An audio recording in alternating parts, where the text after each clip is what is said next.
Finance minister এবং সমস্ত যারা অফিসাররা চিফ সেক্রেটারি থেকে শুরু করে সবাইকে নিয়ে আমি বসেছিলাম যে কি করে এটা সমাধান করা যায়।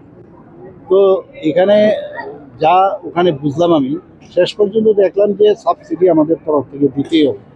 আমি ফিনান্স মিনিস্টারকে বললাম এবং আজকে সেটা গতকালই আমরা আহ, সেটা ক্যাবিনেটে পাশও করেছি।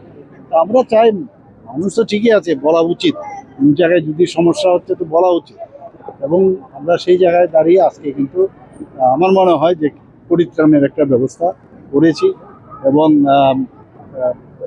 আগামী দিন মানুষ বুঝতে পারবে যে কোনটা সঠিক নয়। কারণ আপনারা জানেন যে মাঝখানে এখন ইউক্রেন এবং রাশিয়ার যুদ্ধে, তারপর আপনার ইরান এবং আমেরিকান যুদ্ধ, এইসবের কারণে গ্যাসের দামও কিন্তু অনেক বেশি বেড়ে গেছে। যাই হোক, আমরা এটাকে যাতে সাধারণ মানুষের উপর সেই বোঝাটা না পড়ে তার জন্য আমরা কিন্তু এই সাবসিডির ব্যবস্থা আজকে প্রায়